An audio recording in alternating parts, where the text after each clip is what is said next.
You know, an apple a day keeps the doctor away. But what can be done to improve our global resilience? The world is facing a number of challenges. We should avoid every crisis, but at the same time, we should be aware that we won't be able to manage it. So at least we have to prepare for the consequences we have to expect. We need both, the apple and the medicine. Welcome to the panel, Building Resilience to Global Challenges, Addressing Inequality, Resource Scarcity, and Migration. And voila, we can start. Good mid-morning to everybody. Ladies and gentlemen, I'm Benedetto Zacchiroli, President of ECCAD, the European Coalition of Cities Against Racism linked with UNESCO in the struggling to help people to build a more welcome community in an equality way. But let me introduce that we are living, and we know we are living in a time full of challenges, as the title of our topic said, and challenges in a global scale. Living in a connected world, bring local and regional decision, actions, and issues to become global challenge for everybody.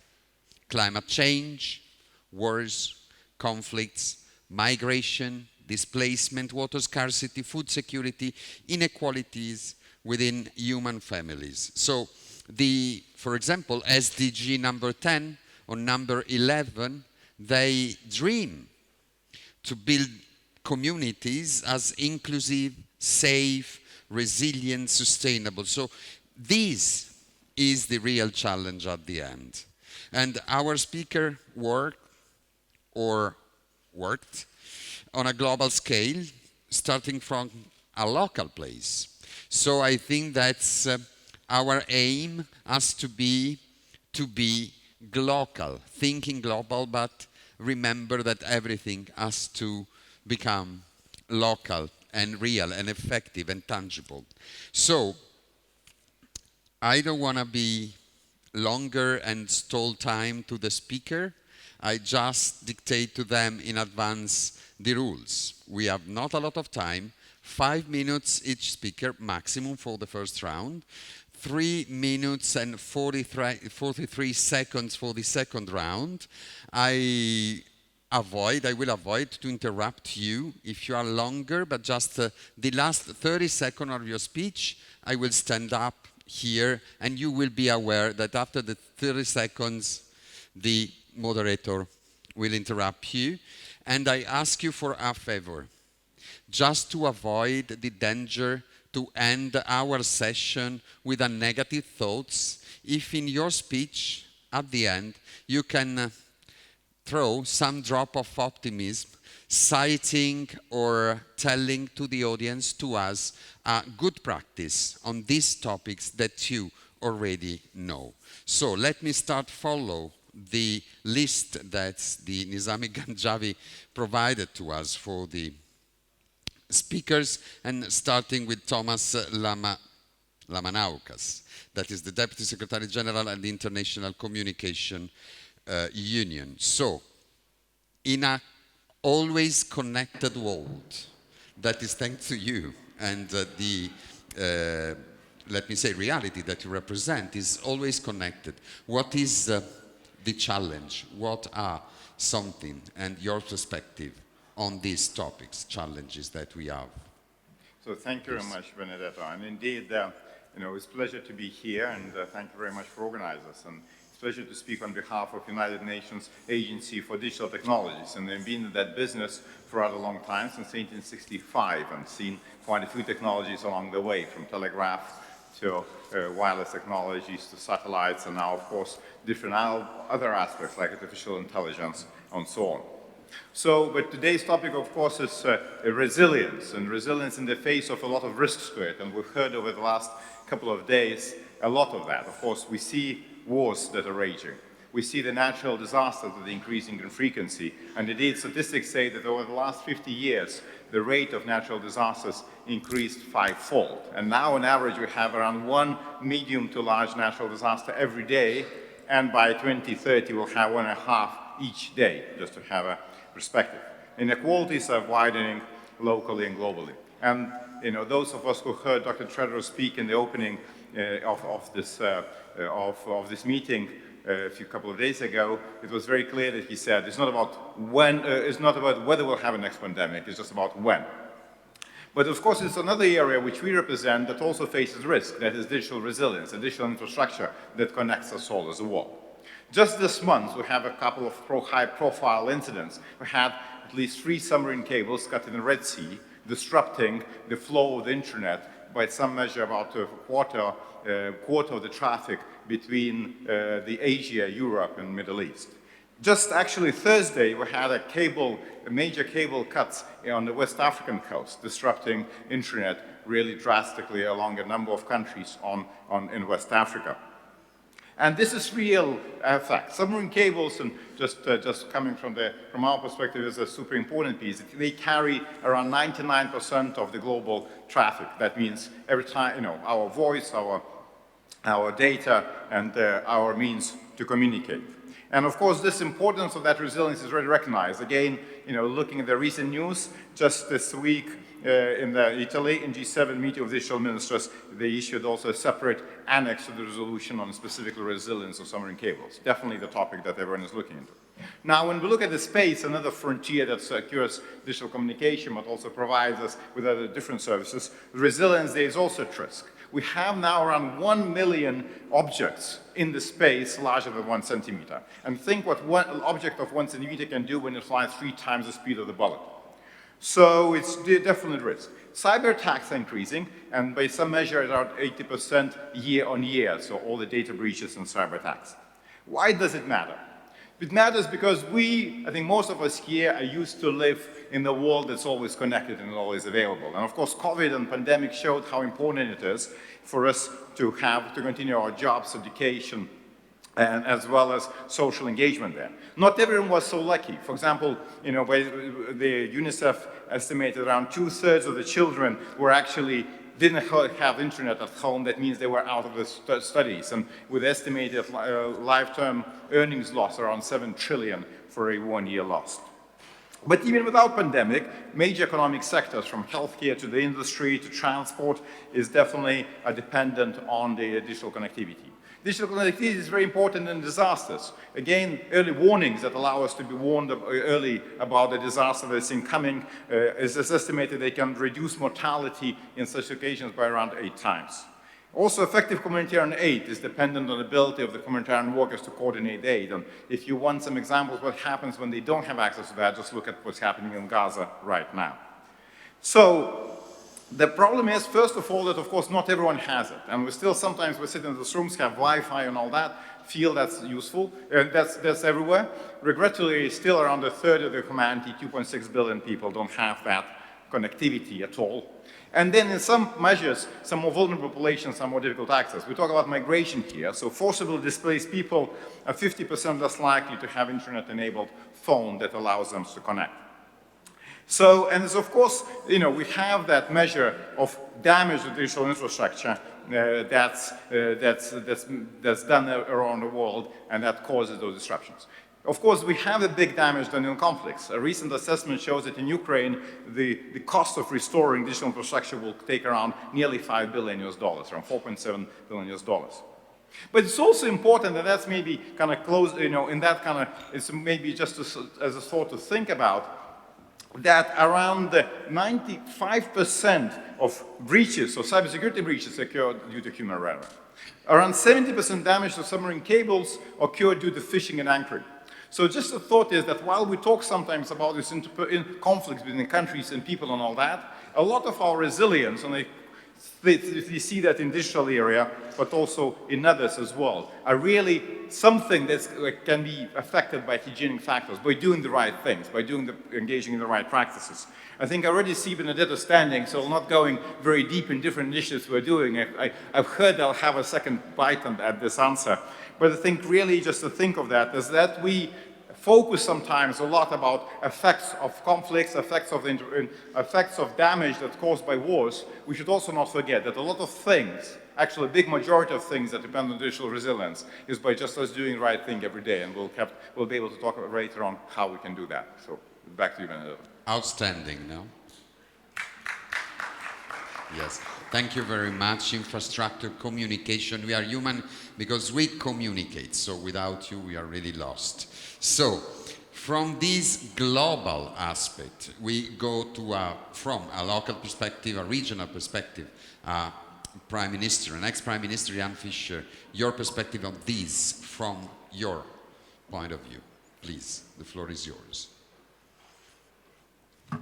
Thank you very much. First of all, I am extremely pleased and honored to be here in the Baku Global Forum for several times. To be honored that I'm sitting here among so distinguished panelists and looking at the faces of so distinguished person in the audience. The first thing, if you expect that I have in my pocket some remedy or some prescription how to solve all these problems as resilience is and how to fight the challenges in current very fractured and fragmented world, if you expect it, I am not in position to bring it, by the way. If I would be in position to bring it, I would be the Nobel Prize laureate at that time. Because if someone is, let's say, takes from the pocket the solutions of everyone or everything that this world is facing currently, it would be something like the new prophet. Okay, fine. The world we live in time being, is extremely complicated, extremely complex. Sometimes we are suffered with some frustration as a normal people living on this planet. What's to distinguish? What's reality? What's the fake? What's the lie? And that word is also extremely paradoxical. That's the word that we are surrounded with a lot of communication vehicles, data, statistics, indicators, I don't know what, big data even. But in this mass of information, we feel sometimes lost and estranged without, let's say, feeling that we can influence anything as the ordinary people. That's one of the challenges is globally, is the estrangement could be said, between population, leaders, politicians. Sometimes I'm afraid that the famous writer of the last century, one of the most famous, Franz Kafka, is coming back to his native and my native Prague, ready to write his new magnum opus. And of course that the challenges could be sometimes considered as threats, as risks. Some of them are, let's say, local, some of them are regional, and some of them are, let's say, global. And the global challenges represent could be said, the tendencies. Climate, of course, then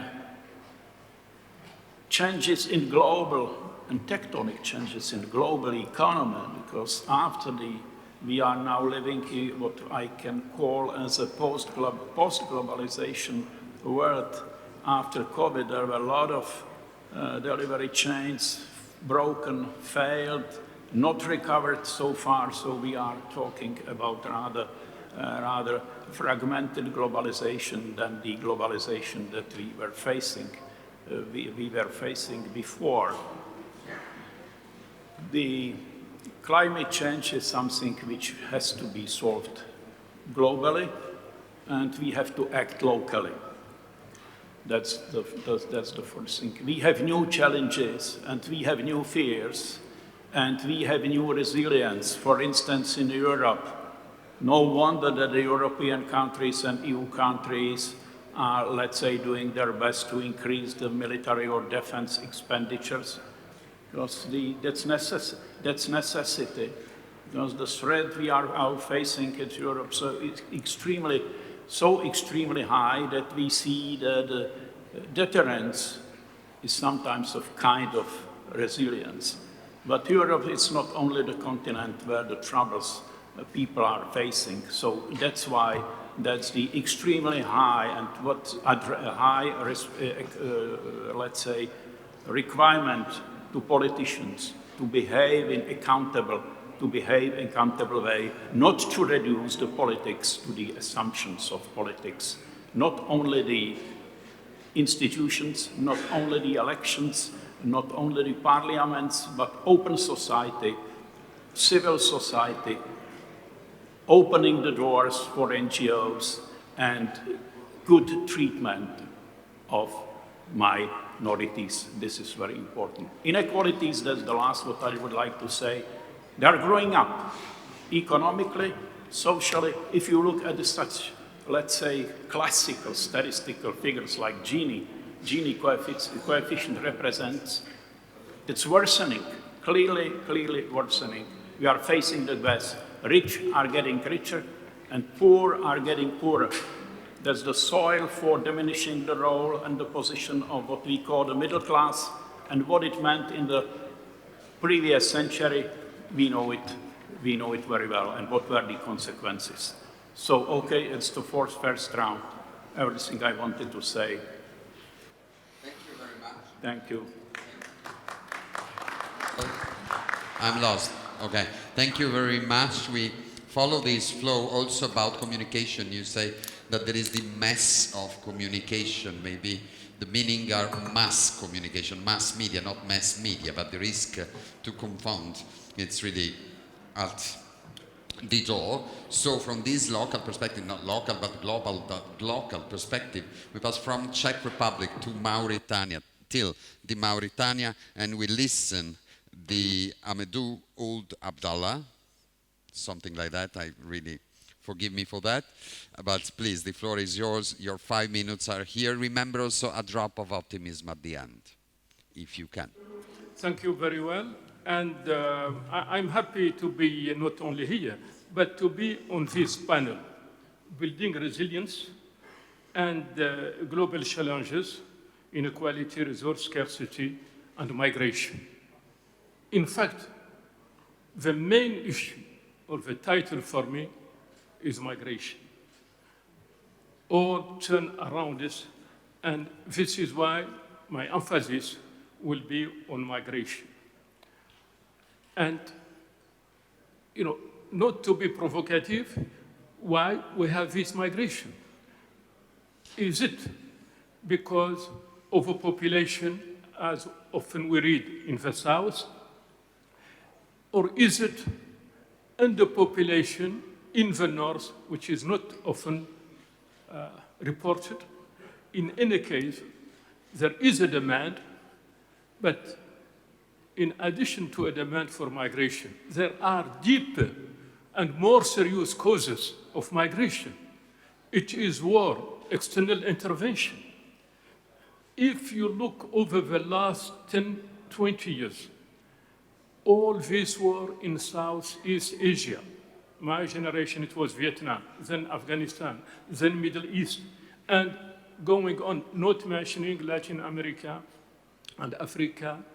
And so civil war, interstate war, external intervention have fueled and continue to fuel migration. And the impact locally on environment is serious, but it could be seen as a spoiler. The problem of environment, as a younger friend told me yesterday, is a spoiler. It is serious, but behind it is demography and migration, origin, destination, and transit. So to help have serious debate or discussion, we have to see the real causes of this. 100 million migrant and internally displaced person. Displaced persons are very costly for local government to manage them, to ensure security, as they are much even more difficult to address than migrants because there is demand for agriculture in Europe, in America, for public service. In a place you go to in Europe, you see only migrants doing the hard job. So I think we should see migration as a contributor to peace and stability in developed countries. I have no business employing migrants. I'm not migrant myself, but we have to stop criminalizing or making migration evil. We have to see the causes. So maybe I will wait for the second round, but I stop here. Migration is a non-problem, and environment and others are part of this contribution. Thank you. Maybe it's an opportunity also, the migration, no? Thank you very much. So, you keep for me my surplus, yeah. Sorry? No, my plus. Okay, thank you so much. So, I was asking them to throw some drops of optimism, but I think that now the speaker is a bottle of optimism, because there is people that has the chance, but the volunteer, to the willing to transform their life in optimism and in activity and in activism. So he changed his family name in this Indian name that means in search of truth. So enlighten us as Nobel Laureate for Peace. These challenges give us hope, please. 5 minutes and 10 seconds, just because there is a plus of hope. Thank you. To be optimistic, I would say that we live in a very beautiful world with lots of possibilities and potentials, but we cannot ignore the reality and how that harsh reality can be and must be changed. In our global family, we live with more than 36 million refugees. We are living with 281 million migrant people. We also live with 50 million children, women, and men who were victims of trafficking. But these are just numbers. Every number has a breathing heart, soul, a body, name, and face. Some years ago, I was with some refugee people in a camp in Germany, and I saw a boy sitting on the wheelchair. I went close to him. This 10 or 11-year-old boy from Syria has lost his legs and father in a bombardment. And he lost his mother while they ran away from the village in search of some some refused and somehow reached Germany. Mother was lost on the way. But when I was sitting and talking to him, he shared a dream. When I asked that you are safe now and what you want to do later on, he said that I don't want to stay here longer. I wanted to go back to my hometown because I wanted to rebuild my house and other houses from the ruins. He had hope. When we are talking about all these numbers, this is a challenge. If we are not going to fulfill the hope of that boy and many more boys and girls and men and women, then it is worthless. I have been freeing children from slavery and trafficking for 40 years, thousands of children. I personally rescued and rehabilitated with my friends dozens of thousands of children who were the victims of trafficking and forced labor due to climate crisis, due to floods and droughts.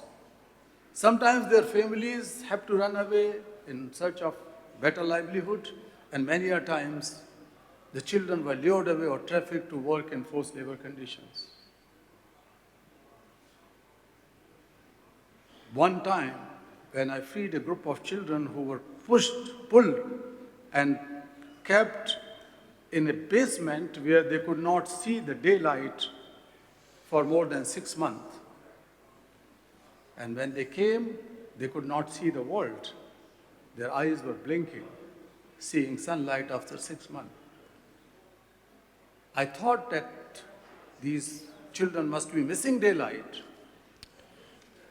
When I asked one of those boys, he answered, I asked, what do you miss most?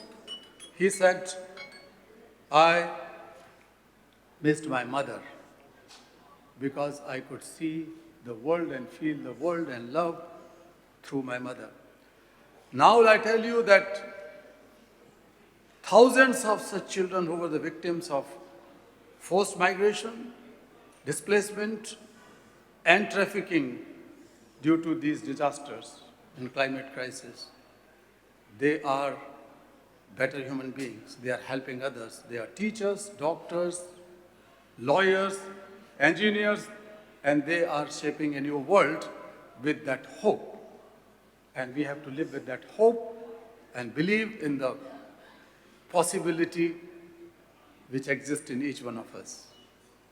Thank you very much. This is hope, for real. So, from Kailash to Ismahane, Elouafi, right? Yes, the Executive Managing Director of CG System.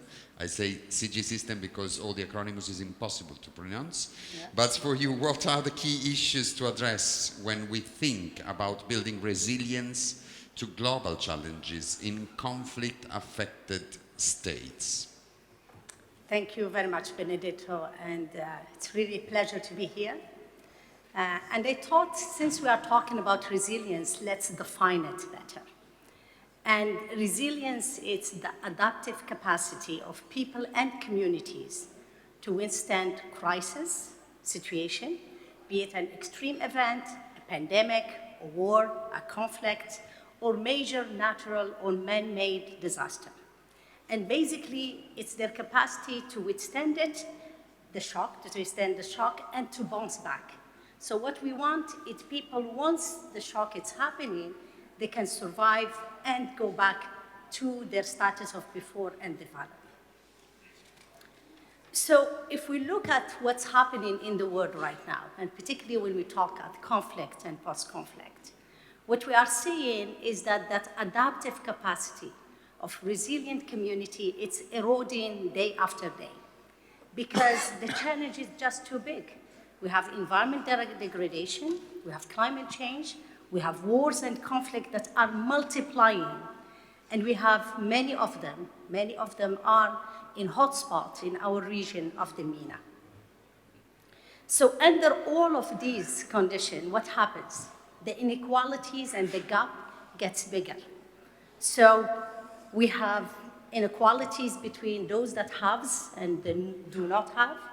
We have inequalities between rich and poor, global south and north, rural and urban, and we have the gender inequality in all of this that grows bigger. And that's where, for the Global Development Agenda, unless we target SDG 10, which is reducing inequalities, we won't go anywhere. We need really to stress it. So let me zoom now on the conflict zone. What happens when you have a war? When you have a war, everything gets destructed. Infrastructure, human dignity, everything goes with the drain. And we all know, after a war, most of the time you got famines. Right now, we are at the verge of famine in many parts of the MENA region and across the globe. I can't but talk about what's happening in Palestine and Gaza, because that's an example that if we don't stand for it right now, history will bite us back. So what we are seeing there, it's extreme inequality.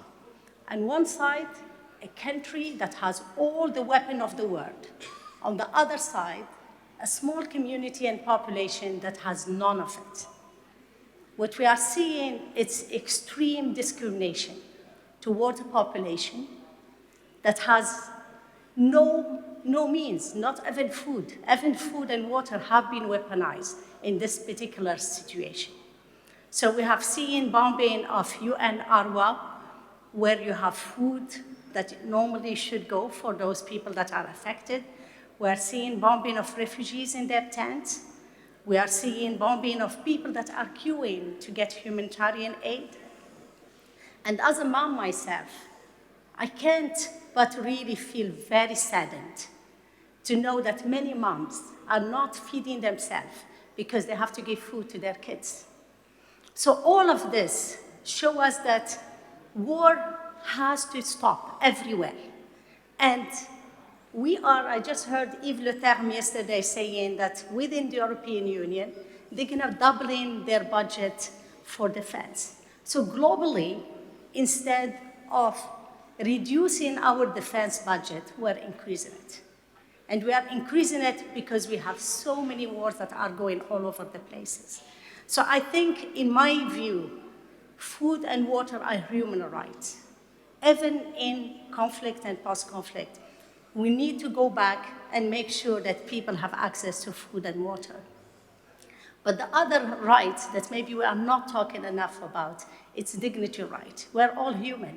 And I'm very happy to come after Kailash that really told us that those millions of people are people. There are faces behind them. It's people with soul and heart. It's people with family and history. So we need really to tackle inequalities. In my view, it's the most important SDG out of all the 17 SDGs. But also look at what makes us come to this point. And in my view, it's our economical system. Our economical system is creating gap between the North and the South. Our economical system, it's making us forget our humanity towards much more gain. And that gain, it's always financial. We don't think about gain as gaining in human rights, as gaining in humanity, as gaining in dignity for each other.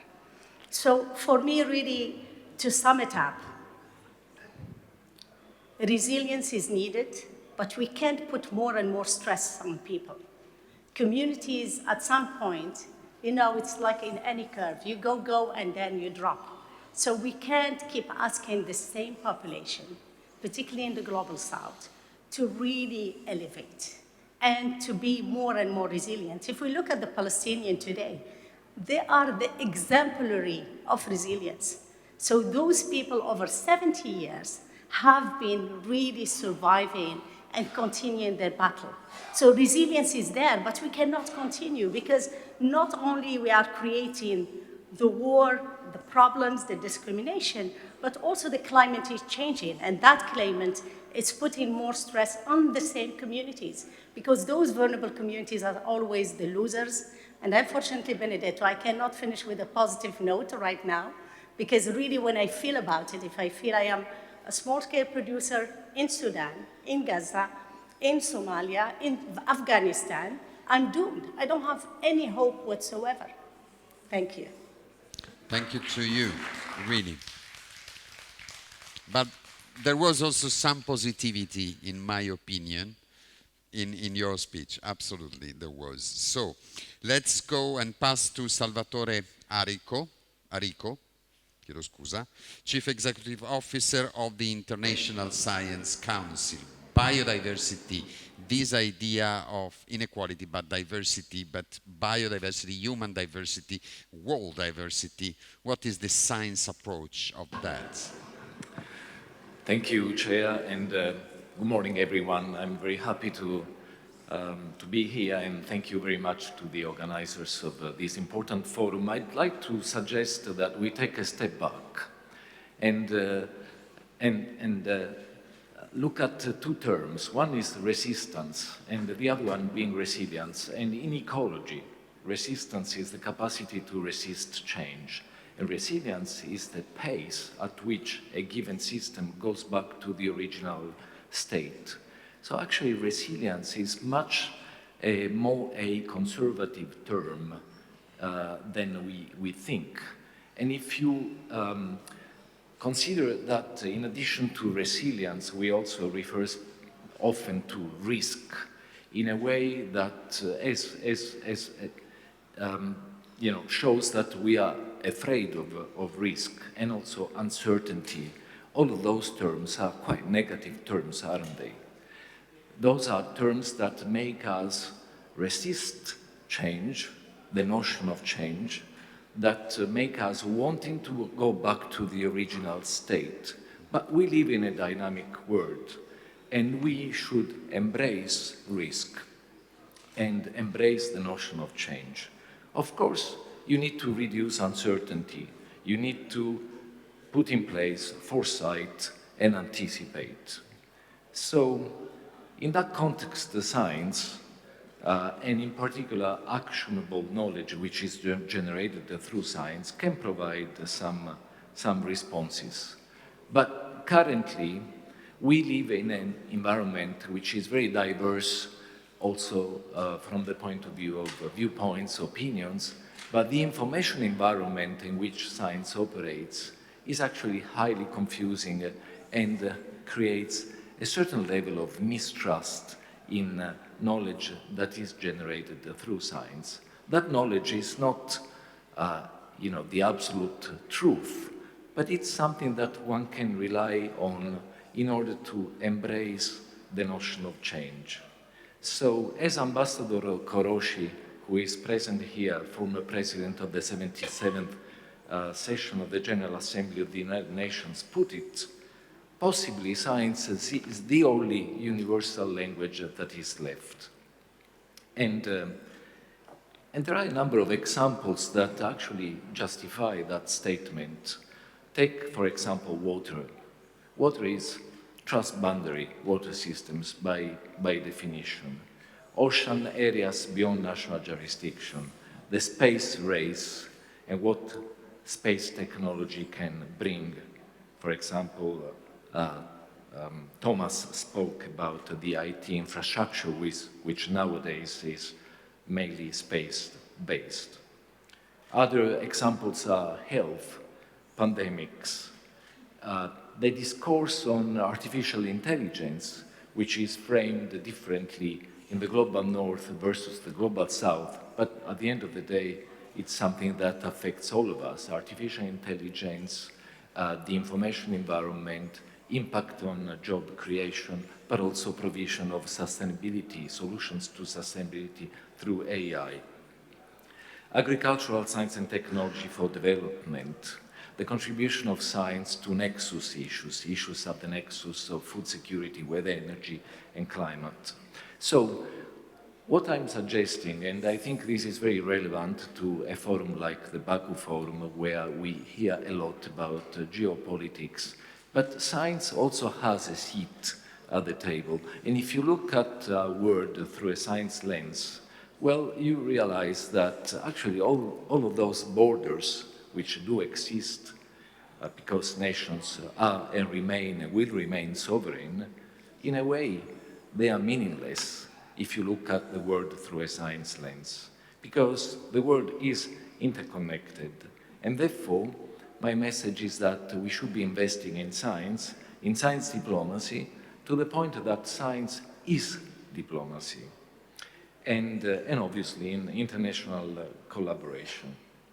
And it's only so that we can achieve resilience, or to better frame it, the embrace the change which is needed for us to embrace to achieve transformations to sustainability. Thank you. Okay. Thank you very much, Salvatore, really. So we pass to Walter Faust.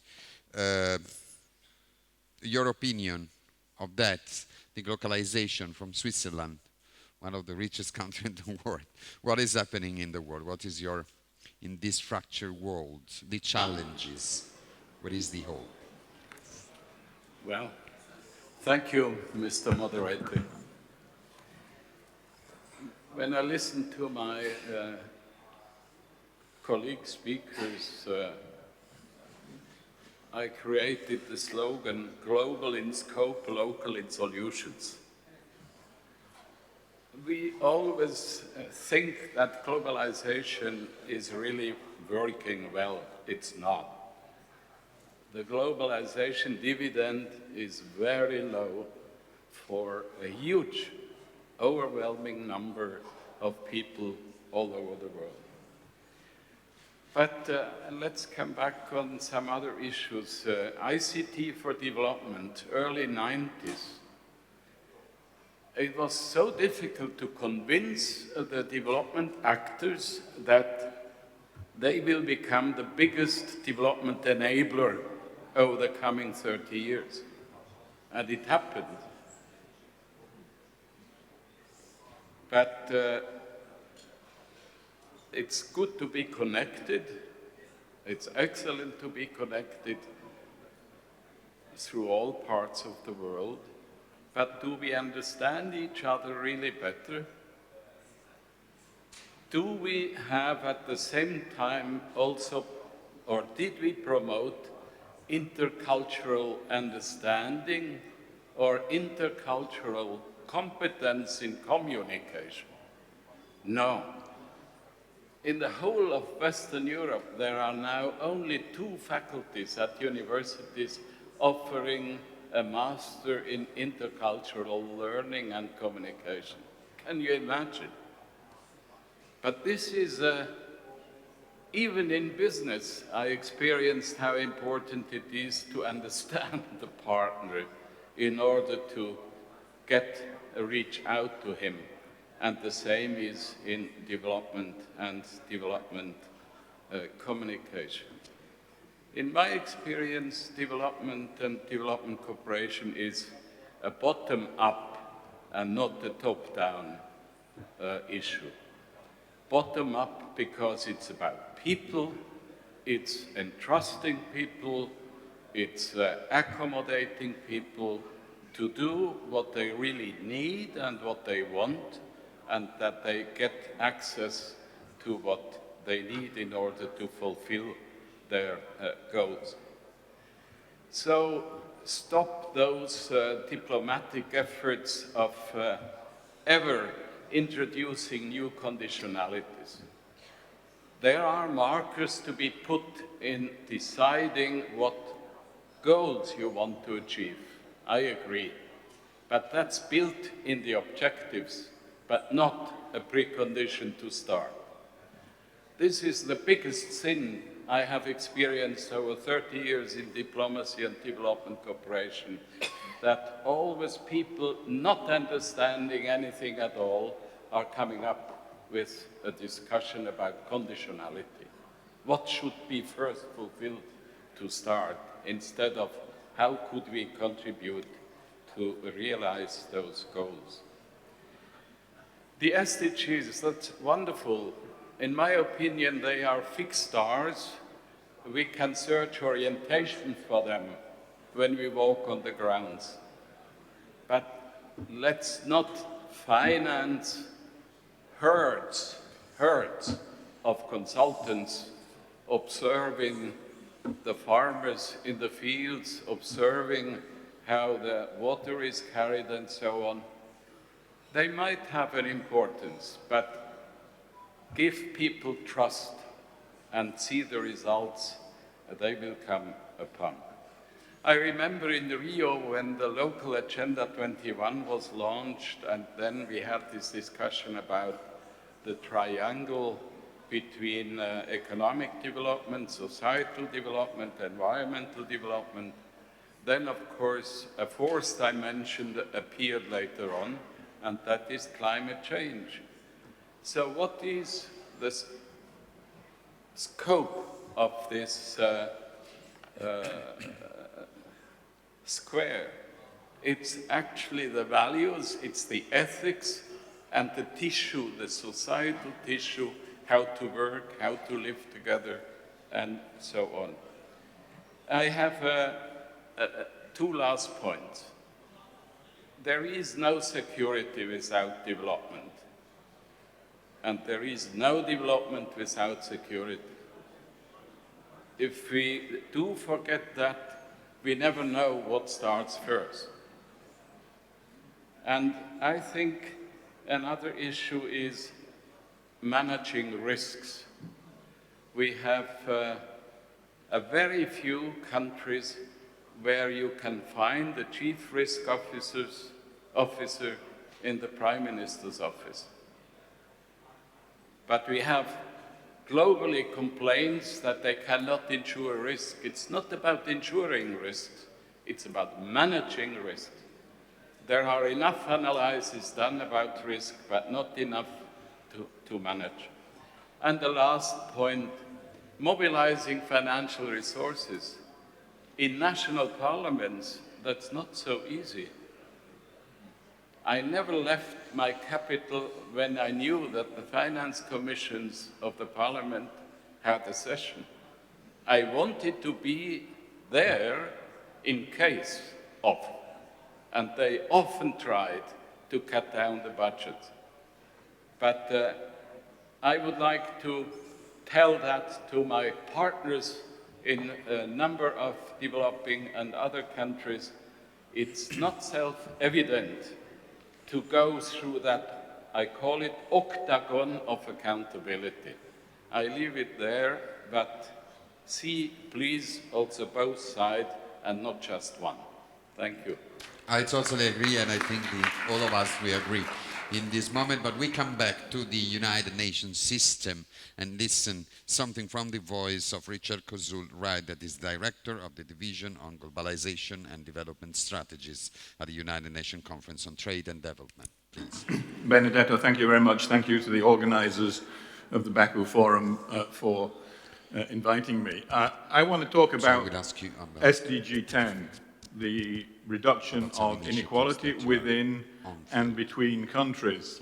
And I'll be slightly provocative. If we're going to address the goals and meet the targets that's set in that, we're going to have to move beyond the rhetoric that we all use, and I've heard a lot of it in the conference over the last 2 days. We're going to have to move beyond the idea that the problem is not leaving anyone behind.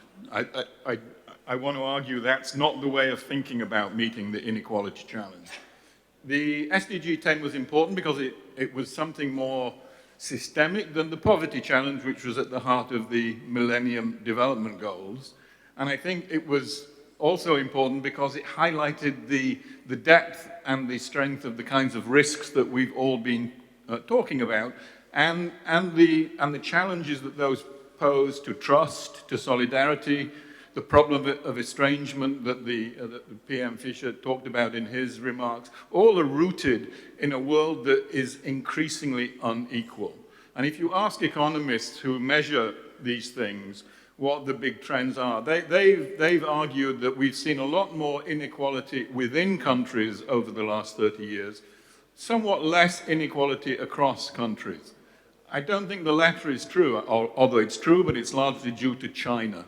And you asked for one optimistic issue that I haven't heard a lot of in this conference. It's the role of the rise of China should be a source of optimism, particularly for people from the global south. I can come back to that later.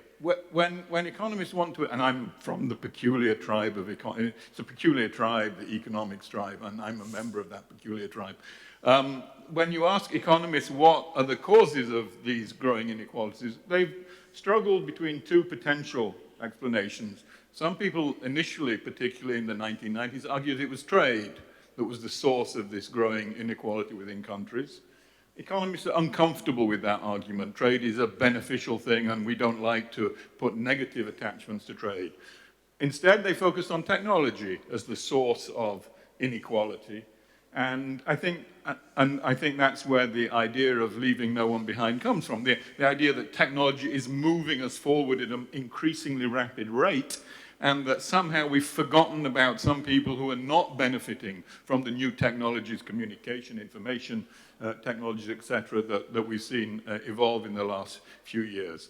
I don't think it's a very persuasive explanation. When you look at the details of the patterns of inequality, I don't think technology it's an important part of the story, but it doesn't get you to the heart of the story. And the heart of the story about why we live in a more unequal world, and that we've seen that over the last 3 years, lies in the rise of finance as the driving force of economic and to some extent political business in this world. And it's what people like Joe Stiglitz talk about, the rise of hyperglobalization, a form of finance, and I think very importantly, finance, unlike technology, is clearly a human design. We've designed this world. It hasn't dropped out of thin air. It's not the product of mysterious forces. It's by human design. It's policies that have given us a world that is deregulated, highly indebted, and in which a lot of macro-financial policies are deflationary in their intent. And that's produced a form of finance that is very speculative, that is very short-termist in its orientation, and to some extent highly predatory. Too big to fail, we know, because we saw it fail in 2008 and 2009, and it was bailed out. And I think those features of speculative short-termism, predatory behavior that are inherent in the form of finance that we've seen evolve over the last 20 years is polarization and volatility. And those are the forces that we need to tackle. And therefore, we need to tackle this form of finance that we've seen evolve if we're going to address the problem of inequality and many of the problems that my panelists have already talked about in their presentation. So I'll leave it there. Thanks. Thank you very much indeed. Gosh, we start with the second round. We can try to go deeper than before. I don't want to stall any seconds from you because you're really interesting. So I will say the name and stop, go.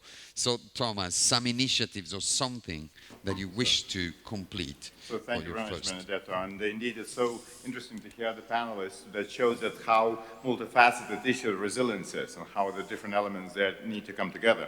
Of course, from our part, we're trying to do our bit on the digital resilience piece that we feel impacts overall resilience.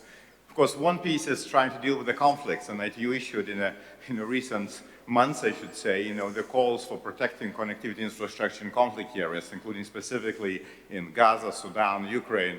But of course, when the guns are talking, the words of reason are not always very loud, so it's very difficult to do something tangible there.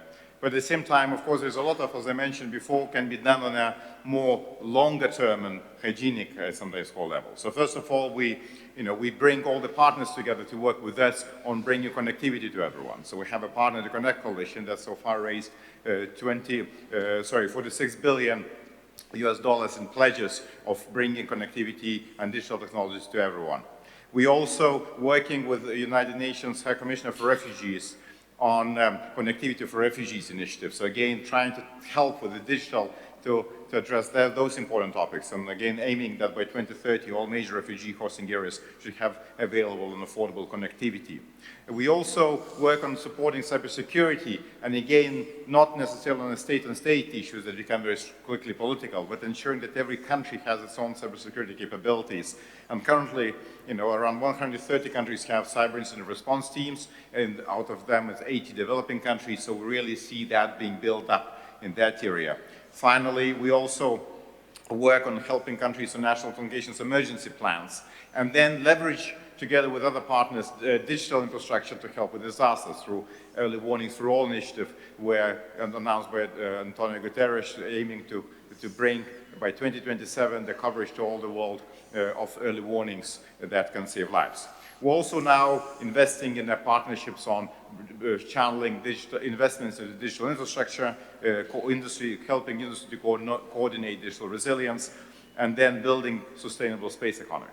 Now, stepping back for a little bit from the digital, I think also may be interesting to bring personal perspective. So I remember when I talked about resilience last year, I looked for some personal tidbits. And at that time, there was this like triple disaster in Vanuatu, the place I lived for a bit in my life. Basically, 2 hurricanes, or cyclones as they call in that part of the world, and earthquake in the space of 2 days. And my friend who was there, trying to get through that and helping his family, posted on LinkedIn this very interesting sentence. He said, "I have developed a phobia to the word resilience."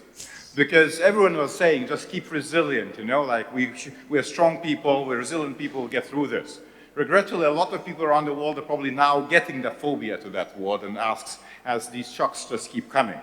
But maybe, and then there is a little bit of a light of hope. If you look at the COVID, sometimes we see that as a difficult time, but one thing COVID showed, how resilient, how remarkable, adaptable, resilient we are.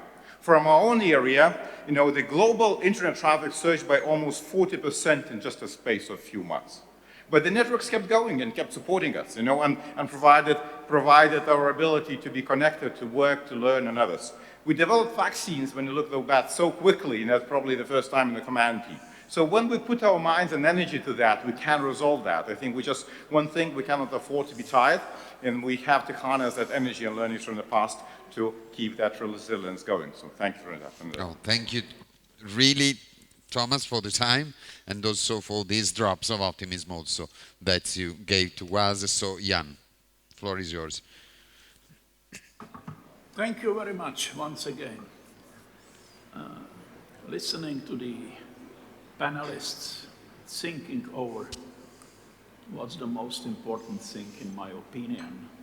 And I'm coming to the conclusion, looking at the keyword of the title of this panel, this is resilience. So I'm sure that the reasons for building up resilience in the general sense of this word, that means to build up the vehicles, instruments, defense against threatening or eroding the key value which we have and which we should share. And that's the human freedom. Nothing is more. Nothing is more.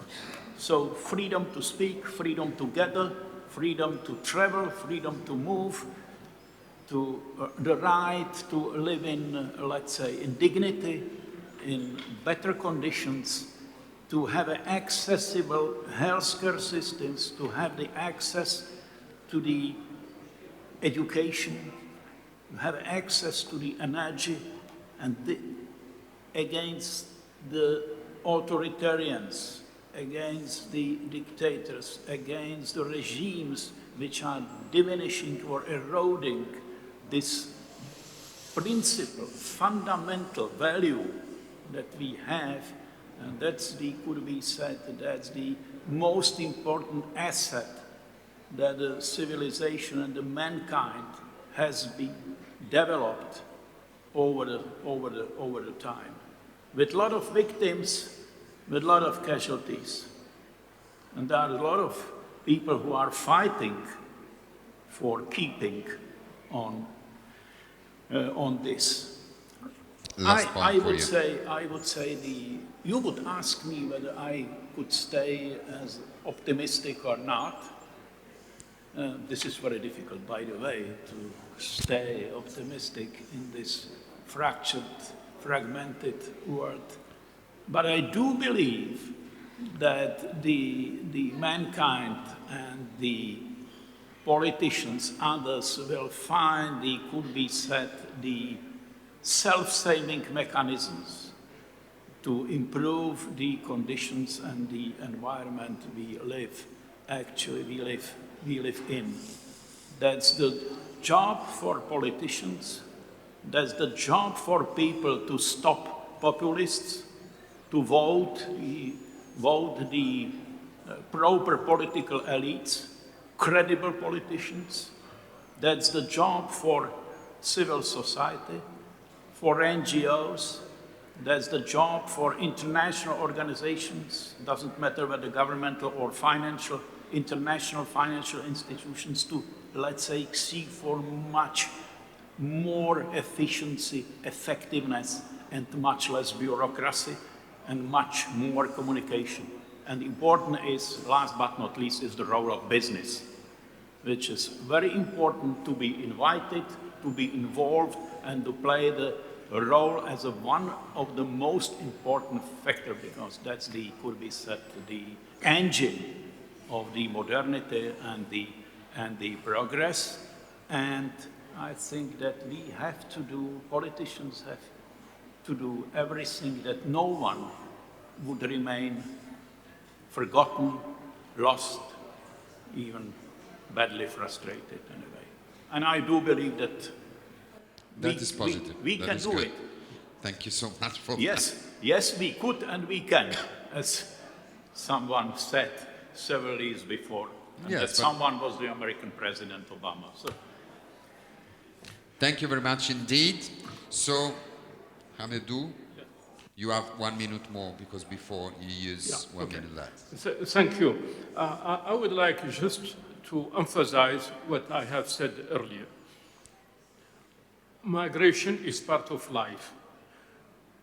For instance, 19th century, early 20th century, it was massive migration from Europe to the south, to Latin America, to Africa, to Australia, to Asia. War are also, whatever interstate, whatever civil war, are elements or sources or causes of migration. We see it everywhere where we have a war, whatever between the state or civilian, you have massive migration to neighboring countries as internally displaced person, and then to migrant overseas. We saw it in Asia, we saw it in the Middle East, we are seeing it recently in Libya. So was trying to prevent migration from sub-Saharan Africa to Europe. Now it is there. So difficult to to dissociate migration from war and economic consideration. Second, migration has its impact on environment consideration, or might be caused by environment consideration. In most rural regions of the world, including my region in the Sahel, drought, continued drought, occasional floods lead to migration from rural to big cities. And without employment, with local corruption, probably also, people seek overseas jobs, and therefore migration. The continued degradation of the environment lead to migration. But overall, I think it is very important to link or to think of migration in northern country, whatever, North America or Europe, to birth deficit. There is a deficit, and you cannot have it both ways. A better quality of life, but there is a need, there is not a need, there is a demand for some job, only migrants are doing it all over cities in Europe, whatever cleaning street, whatever labor in hotel, and so on. So I'm saying that voluntarily, speaking concretely on things we see at all airports, at all cities, at all hotels and restaurants. So there is a deficit, and economically, there is a demand for Fischer. Finally, environment is a serious problem, and it leads, as I said, drought and flood push people from rural area to go, but to me, it is a consequence of all these problems. So this is why I say we need peace, we need development, and fighting corruption to be sure investments are made to help people get jobs, get security, and get their own consideration. No one would like to migrate unless forced economically, socially, and so on. So fighting corruption, help also local government and all criminal networks, because migrants have no boat, have no plane. So the networks, international network, are contributors. Thank you very much. Thank you too, really. I don't want to stall any seconds. Time is running. So, in search of truth, Mr. Satyarthi, please. It may look a little bit bizarre or too idealistic, but let me tell you that based on my own experience, I can say that what we need is compassionate policies, compassionate intelligence, and compassionate action. Both in the areas of disaster, or you can call source areas, as well as the destination. When we say compassionate policies, means the policies have to be poor, pro-poor policies, which can ensure at least food and water, which you mentioned and many people mentioned, in the areas which are facing problems. A larger perspective could be seen and found in a global social protection mechanism, which does not exist in the world, but people like us have been campaigning and advocating. Social protection for people who are facing these problems on the ground. And it needs only $53 billion additional dollars to ensure education, healthcare, and protection for all children in all low-income countries, as well as protection for the newly born children and mothers. $53 billion, that is less than the 10 days of global military expenditure. This is less than 1.4% of what Europeans spend on their own social protection programs. So that was not a big deal. And that's why I said and underlined compassionate global policies and local policies. At the destination, we have to make sure that how these refugees, how these migrant people and displaced people are treated. And we have to deal with the compassionate action and compassionate intelligence, making sure that their social and economic inclusion is ascertained for the social cohesion. And that is possible only when we feel connected, genuinely connected, humanly connected with each other. The countries who are giving shelters and the countries and the people who are facing the problems. So such actions can be motivated and encouraged by way of more compassionate communications and compassionate, making circles of compassion in those communities where the people are seeking asylum, refuge, and wanted to settle. Thank you. Thank you very much. Also to use the word compassion. That is really important in that stage. So, Ismahane. Yes. What are the key issues to address? Sorry, what role can play agriculture in developing resilience in conflict hotspots? Sorry. Thank you, Benedetto, but I want to really agree As you with prefer. Kailash on really the compassionate policy, and the compassionate word is very important. What I want to make is a pitch for agriculture and technology and innovation. So I think agriculture, it's a linchpin to really foster resilience. So we need it in conflict, post-conflict, whenever we have a crisis. Remember, guys, when COVID hit, most of the people went back to the rural area. So when you develop agriculture, what we are doing, it's economic empowerment, but it's also rebuilding the trust between people, because agriculture, it's very close to nature. So it's like a meditation and coming together and producing food together as a community. And within that, I want to just remind us that we are living in a world of scarcity. 200 years ago, 100 years ago, we were in abundance. We had so much land, so much fertile land, so much water, so much resources.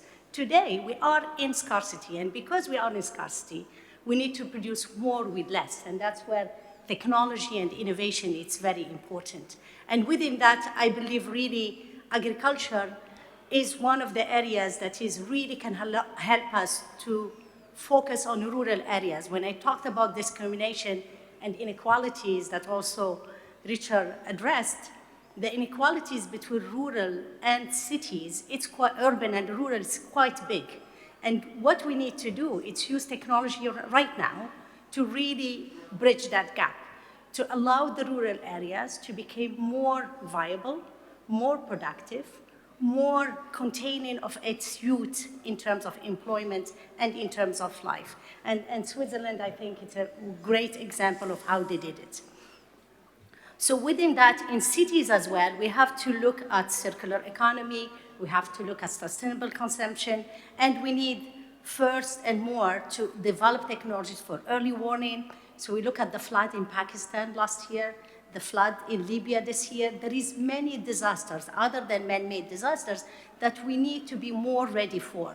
Look at the Niño this year. The Niño this year gonna affect most island and most agriculture production area.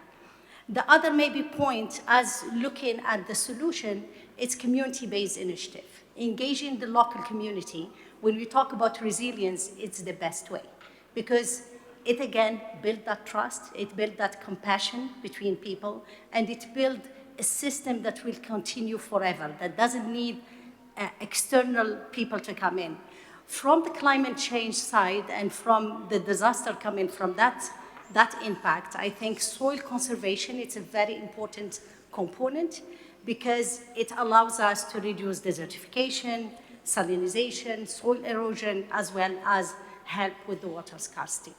So in a nutshell, when we talk about recovery, when we talk about rebuilding, when we talk about reducing inequalities, agriculture, it's one of the best way to do it, not only because of everything I said, but because also on the technology side, when you invest $1, you get about $10 in terms of research and development in the agricultural sector. And I have other numbers as well for the other initiatives, for the other investments, but all of them, it shows that that's a really good investment to do. And that's where I go back. I want to close with something that my colleague said from Switzerland, which is development is needed and peace is needed. So there is no development without peace, there is no peace without development. So we need to build these two through agriculture, adoption of technologies, particularly for those vulnerable communities. Thank you. Not easy, but possible. Salvatore, really, we are. Thank you. I'd like to make 2 points. My first point is in reaction to what Richard said. I was taking good notes. A finance system which is deregulated, speculative, post-termism, predatory, polarization, volatility. And in that context, I think the point I'd like to make is that there is or there should be an ethics of resilience and sustainability. And what happened on the occasion of the world food crisis in 2007, 2008, when almost 100 million people went back to extreme poverty for the simple reason that food commodities were being speculated on the world markets. That should not be the case. So we must strive for an ethics of resilience and sustainability. My second point is in relation to your first question, Chair, I did not address the biodiversity dimension, which is really my background. And at the end of the day, if you look at biodiversity, what is it? It's part of the life support system. And the same applies to climate change, the climate system, and of course climate change therein. And within that system, you have people, migrations, demographics, inequalities. The problem is that when you look at policies, biodiversity policies, for example, the Convention on Biological Diversity, and how they fit versus the policies that are developed under the UN Framework Convention on Climate Change, and so on and so forth, often they are in contradiction. And that obviously delays action. And in that context, science, and including social sciences, must, not just can, but must provide evidence and engage with the decision and policymakers to deliver solutions to our sustainability problems. Thank you. Thank you very much. We have the last two speakers for this panel. So, Walter Fust, the floor is yours. Thank you. 2 minutes. Just a short remark. OECD countries have a so-called monitoring system of international cooperation. This monitoring system is completely perverted. It used to be ODA 40 years ago. Since 20 years, military aid, migration, climate change, adaptation expenditures, reconstruction of Ukraine, and others are included.